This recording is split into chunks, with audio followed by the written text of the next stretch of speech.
Guys, நம்ம சின்ன வயசில் பெரியவங்க சொல்லுவாங்க, அங்கே நெருப்பு இருக்குது, அங்கே போய் கை வைக்காத, கை வச்சா சுட்டுடும் அப்படின்னு சொல்லுவாங்க. ஸோ நம்மளும் கேட்குற மாதிரி கேட்போம். பட் எப்போ சான்ஸ் கிடைக்குதோ அந்த நெருப்பில் என்ன தான் இருக்குது அப்படின்னு சொல்லிட்டு நம்ம கை வச்சு பார்ப்போம். கை வச்சோன்னா அப்படியே சுட்டுடும். அப்போ தான் நமக்கு தெரியும், ஐயோ அவங்க சொல்லும் போதே கேட்டிருக்கணும், நம்ம ஏன் கை வச்சு பார்க்கணுன்ட்டு. ஸோ அதே மாதிரி தான் டிராகன் படத்தில் 48 அரியர் வாங்கிட்டு கெத்தாக சுற்றிட்டு இருக்க பிரதீப் ரங்கநாதன் கிட்ட மிஸ்கின் பார்த்துட்டு சொல்லுவார், ஸோ இந்த மாதிரி அரியர் வச்சுட்டு கெத்தாக சுற்றிட்டு இருந்தால் காலேஜில் வேணால் அவங்க மதிப்பாங்க, பட் ரியாலிட்டி வெளியில் போகும்போது உன்னை யாரும் சீண்ட மாட்டாங்கன்ட்டு.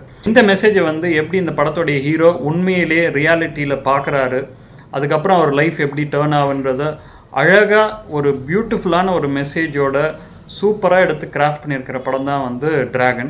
ஸோ 3 படம் கண்டினியூஸாக பிளாக் பஸ்டர் கொடுக்குறது சாதாரண விஷயம் இல்லை. அதுவும் இந்த படம் இன்ஃபேக்ட் ட்ரெய்லர் வரும்போது எல்லாருக்குமே ஒரு மாதிரி ஒரு எக்ஸ்பெக்டேஷன்ஸ்லாம் ரொம்ப ஒரு மாதிரி நெகட்டிவாக இருந்தது. என்னடா இதே மாதிரி இருக்குது காலேஜ் ஸ்டோரி, இதே மாதிரி கெத்து காட்டுறது, அரியர்ஸ், இதே மாதிரி நம்ம எத்தனை படம் பார்த்துருக்கோம் அப்படின்னு தோணுச்சு. இன்ஃபேக்ட் ஃபர்ஸ்ட் ஹாஃபில் ஒரு 25 மினிட்ஸ் 30 மினிட்ஸ் கூட படம் அப்படி தான் இருக்கும், எங்கே போகுதுன்னே இந்த படம் தெரியல அப்படின்னு சொல்லிட்டு. பட் அந்த இன்டர்வல் வந்தோன்னே செகண்ட் ஹாஃப் பார்த்தீங்கன்னா அப்படியே அந்த படம் பில்ட் ஆகி நம்ம என்னென்னலாம் எதிர்பார்த்தோமோ அதுக்கு அப்படியே ஆப்போசிட்டாக ஒரு அழகான மெசேஜோட எல்லாரும் ரிலேட் பண்ணுற அளவுக்கு அழகாக கொடுத்துருக்கிறாரு அஸ்வத் மாரிமுத்து. ஸோ அப்படி என்ன இந்த படத்தில் நல்லாயிருக்கு, இன்னும் என்ன பெட்டராக பண்ணியிருக்கலாம் அப்படின்னு சொல்லிட்டு இந்த வீடியோவில் நம்ம ஒரு டீட்டெயில் ரிவ்யூ பார்க்கலாம். அதுக்கு முன்னாடி சேனலை சப்ஸ்கிரைப் பண்ணாதவங்க சப்ஸ்கிரைப் பண்ணிக்கோங்க.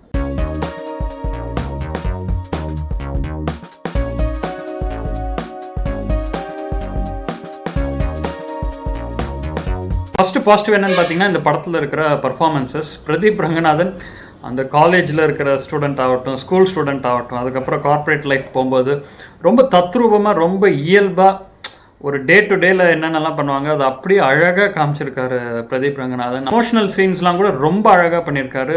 ஃபுல் ஆடியன்ஸை வந்து கண் கலங்க வைக்கிறன்றது ரொம்ப ஈஸியான வேலை இல்லை, பட் அவரோட இமோஷனல் ஆக்டிங்கில் அவ்வளோ அழகாக அது பண்ணியிருக்காரு. அதே மாதிரி மிஸ்கின் கூட ஒரு யூஸ்வலான ஒரு வில்லன் வந்துட்டு எப்பவுமே அப்போஸ் பண்ணிட்டு இருக்கிற மாதிரி இல்லாமல் சூப்பரான ஒரு டேர்னிங் பாயிண்ட்ஸ்லாம் இருக்கும் செகண்ட் ஹாஃபில். அவர் பண்ணுற சில விஷயங்கள்லாம் செகண்ட் ஹாஃபில் ரொம்ப நல்லாயிருக்கும். கிளைமேக்ஸ்லலாம் அவர்னால ஒரு பெரிய ட்விஸ்ட் இருக்குது, அதெல்லாம் சூப்பராக பண்ணியிருக்காரு மிஸ்கின் இந்த படத்தில் அப்படின்னு சொல்லலாம். அதாவது உன்னுடைய தப்பை உணர வைக்கிறதுக்கு தான் நான் இவ்வளோ ஸ்ட்ரிக்டாக இருக்கேன், இதெல்லாம் நான் உன்னை பண்ண சொல்கிறேன் அப்படின்றத அவர் சொல்லாமல் சொல்லி அவ்வளோ கன்வின்சிங்கான ஒரு ரோலை இந்த படத்தில் மிஸ்கின் பண்ணியிருக்காரு. அப்புறம் இந்த படத்துடைய ஹீரோயின்ஸ் 2 பேருமே அவ்வளோ ஆப்டாக இந்த படத்துக்கு என்ன வேணுமோ அதை கொடுத்துருக்காங்க. அனுபமா பரமேஸ்வரன்ஸ் ஆகட்டும், ஃபர்ஸ்ட் ஹாஃபில் அவங்க ஆக்டிங் அந்த காலேஜ் டைமில் இருக்குது, அதுக்கப்புறம் செகண்ட் ஹாஃபில் அவங்க வரும்போது எப்படிலாம் ஒரு கில்ட்டோட ஒரு இமோஷ்னல் ஆக்டிங் அவங்க வெளிப்படுத்துகிறாங்க, அதெல்லாம் சூப்பராக பண்ணியிருக்காங்க. பட் இந்த படத்துடைய மெயின் ஹைலைட் எல்லாருக்கும் ரொம்ப பிடிச்சது என்னன்னு பார்த்தீங்கன்னா கயடு லோஹருடைய ஆக்டிங் தான். ஸோ அவங்க வந்து ஒரு நேச்சுரலான இந்த கேரக்டர் எப்படி இருக்குமோ அந்த மாதிரி அவ்வளோ சூப்பரான ஒரு ஆக்டிங் பண்ணியிருக்காங்க. ஸோ ஃபர்ஸ்ட் சீன்லேருந்து அந்த பொண்ணு பார்க்குற சீன்லேருந்து அந்த செகண்ட் ஹாஃபில் வந்து ரொம்ப ஒரு இமோஷ்னலான கோவமான சீன்ஸ்லாம் வர வரைக்கும் ரொம்ப அழகாக அவங்க நடிப்பால் எல்லாரையும் கவர்ந்துருக்காங்க கயடு லோஹர். ஒரு சரியான பர்ஃபார்மன்ஸ் ஓரியன்ட் மூவியாக இது அவங்களுக்கு அமைஞ்சிருக்கு. பாட்டுலேயும் சரி, அந்த சங்கீத்தில் அவங்க ஆடுற டான்ஸ், அவங்க கொடுக்குற எக்ஸ்ப்ரெஷன்ஸ்லாம் வந்து எல்லாத்துக்கும் ரொம்ப போய் சூப்பராக ரீச் ஆகிருக்கு. படத்துடைய மெயின் பாசிட்டிவ்ஸ் பிரதீப்பும் கயடு லோஹர்னு கண்டிப்பாக சொல்லலாம். அப்புறம் இந்த படத்தில் நிறைய விஷயங்கள் வந்து புதுசாக யோசிச்சிருக்காங்க. நம்ம ஒரு டைம் ட்ராவல் பண்ணி திருப்பியும் நம்ம லைஃப்பை ரீலிவ் பண்ணணும்னா எப்படி இருக்கும் அப்படின்னு சொல்லிட்டு நம்ம ரொம்ப ஃபிக்ஷனாக பார்த்துருக்கோம், யோசித்து பார்த்துருக்கோம். பட் இந்த படத்தில் அது ரியாலிட்டியாக பண்ண வச்சுருப்பாங்க. செகண்ட் ஹாஃபில் பார்த்தீங்கன்னா பிரதீப் வந்து ஆல்ரெடி பண்ண விஷயத்தை போயிட்டு திருப்பி கரெக்ட் பண்ணிட்டு வர மாதிரிலாம் சீன்ஸ் இருக்கும். அதெல்லாம் ஒரு டிஃப்ரெண்ட்டாக யோசிச்சிருக்காங்க. அதை ஸ்க்ரீனில் பார்க்கும்போது நமக்கு கன்வின்சிங்காக இருக்குது. அதுக்கப்புறம் இந்த காலத்தில் என்னென்ன கைண்ட் ஆஃப் எக்ஸ்பெக்டேஷன்றதை அழகாக காமிச்சிருக்காங்க. For example first time Pradeep Ranganathan Kayadu லோஹரை பொண்ணு பார்க்க போகும்போது அவர் வந்து நான் போய் தனியாக பேசணும் அப்படின்னு சொல்லுவார். உடனே அந்த பொண்ணு இல்லை தனியாலாம் பேச முடியாது, என்னை வெளியில் கூட்டிகிட்டு போ, அப்போ தான் உன்னை பற்றி எனக்கு எல்லாம் தெரியுன்ற மாதிரி சொல்லுவாங்க. ஸோ அந்த நைட்டில் என்னென்னலாம் நடக்குது, அவங்களோட எக்ஸ்பெக்டேஷன்ஸ் எப்படி ஒரு மீட் பண்ணுறாரா இல்லையா, ஸோ அந்த சீனை கிராஃப்ட் பண்ண விதம்லாம் வந்து ரொம்ப இன்னோவேட்டிவாக பண்ணியிருக்காரு அஸ்வத் மாரிமுத்து. அப்புறம் இன்னும் என்ன நல்ல விஷயம்னு பார்த்தீங்கன்னா இந்த படத்துடைய மெசேஜை வந்து சும்மா ஸ்டேஜில் ஏறி மைக்கு ஏறி எல்லாம் அறிவுரை சொல்கிற மாதிரி இல்லாமல் ஸ்டார்டிங்கில் இருந்து அந்த கேரக்டரோடு நம்ம வாழ வச்சு அவர் கூடவே இருந்துட்டு செகண்ட் ஹாஃபில் அவரை மாதிரியே இன்னொரு கேரக்டரை இன்ட்ரடியூஸ் பண்ணிவிட்டு இவர் என்னென்னலாம் பண்ணியிருப்பார், இவர் பண்ணது வந்து மற்றவங்களுக்கு எவ்வளோ இரிட்டேட்டிங்காக இருந்ததுன்றத அப்படியே நேச்சுரலாக காமிச்சு கடைசியாக அந்த ஒரு மெசேஜை கொடுக்குற மாதிரி எடுத்துன்னு வந்திருக்காரு அஸ்வத் மாரிமுத்து. அதாவது பேருக்கு ஃபர்ஸ்ட் ஹாஃபில் ஃபன்னு காமெடி, செகண்ட் ஹாஃபில் இமோஷனல்லாம் இல்லாமல் அப்படியே அந்த கேரக்டரோடையே நம்ம ட்ராவல் பண்ணும்போது அந்த நம்ம ஏற்கனவே சொன்ன மாதிரி அந்த கை வைக்கும்போது தான் நமக்கு தெரியும் ஏன் இவ்வளோ சுடுது அப்படின்னு சொல்லிட்டு. ஸோ அந்த விஷயத்த அஸ்வத் மாரிமுத்து ரொம்ப பியூட்டிஃபுல்லாக எடுத்துன்னு போயிருக்காரு. இந்த அளவுக்கு ஒரு இம்பாக்டை கொடுக்குன்னு சொல்லிட்டு யாருமே எதிர்பார்த்துருக்க மாட்டாங்க ட்ரெய்லரை பார்த்து. கண்டிப்பான இன்னொரு பாசிட்டிவான விஷயம் என்னென்னு பார்த்தீங்கன்னா background music and songs. STR வச்சு ஒரு பாட்டு பாட வச்சுருக்கார் லியோன் ஜேம்ஸ், இந்த படத்தோட மியூசிக் டைரக்டர்.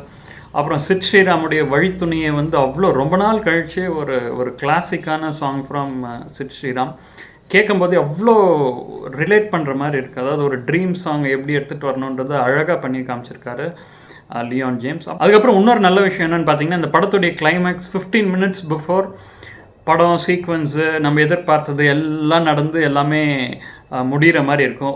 இந்த கிளைமேக்ஸோட முடிச்சிருந்தா கூட எல்லோரும் ஆடியன்ஸ் ஹாப்பியாக ஆகிட்டு ரொம்ப நல்ல படம்னு சொல்லிட்டு வெளில வந்திருப்பாங்க. பட் அந்த கடைசி 15 minutes வேறு ஒரு ட்விஸ்ட் எடுத்துகிட்டு வந்துட்டு வேறு ஒரு ரியாலிட்டி ஃபேக்டரை கொண்டு வந்துட்டு அஸ்வத் மாரிமுத்து வந்து டோட்டலாக இந்த படத்தோடைய கேமே அப்படியே சேஞ்ச் பண்ணியிருக்காரு. ஸோ எதிர்பார்க்காத ஒரு எண்டிங், எதிர்பார்க்காத ஒரு இமோஷனல் கிளைமேக்ஸை கொடுத்து இந்த படத்தை பெரிய சக்ஸஸ் ஆக்கி இன்னோவேட்டிவாக ப்ரெசென்ட் பண்ணியிருக்காரு. இன்னும் என்ன பெட்டராக பண்ணியிருக்கலாம் அப்படின்னு பார்த்தீங்கன்னா சில சீன்ஸ்லாம் வந்து கொஞ்சம் லாஜிக் இடிக்கிற மாதிரி இருக்கும். பட் ரொம்ப அதெல்லாம் அப்ரப்டாக தெரியவே தெரியாது. இந்த படத்தோட ட்ராவல் பண்ணும்போது கடைசி வரைக்கும் எந்த ஒரு லேகும் இல்லாமல் அப்படியே நம்மளை கொண்டு போயிட்டே அழகாக சேர்த்துக்கும் இந்த படம். ஓவரால் பார்த்தீங்கன்னா டிராகன் வந்து கண்டிப்பாக மிஸ் பண்ணக்கூடாத ஒரு one of the best Tamil movies of this year அப்படின்னு சொல்லிட்டு கண்டிப்பாக சொல்லலாம். 3 ஹேட்ரிக் சக்ஸஸ் கொடுத்த பிரதீப் ரங்கநாதன் அவருடைய டேலண்ட், இந்த படத்துடைய டைரக்ட் அஸ்வத் மாரிமுத்து அவருடைய க்ரியேட்டிவிட்டி, அவர் ப்ரெசென்ட் பண்ண விதம், அதெல்லாம் வந்து கண்டிப்பாக பாராட்ட வேண்டிய விஷயங்கள். எல்லோரும் ரிலேட் பண்ணுற மாதிரி எல்லா எலிமெண்ட்ஸும் இந்த படத்தில் இருக்குது. ஃபன் ஃபேக்டர்லேருந்து, சாங்ஸ்லேருந்து, ரொமான்ஸ்லேருந்து, பியூட்டிஃபுல்லான ஒரு மெசேஜை வந்து ஒரு சூப்பரான ஸ்டோரி டெல்லிங்கில் பண்ணியிருக்காங்க இந்த படத்தை.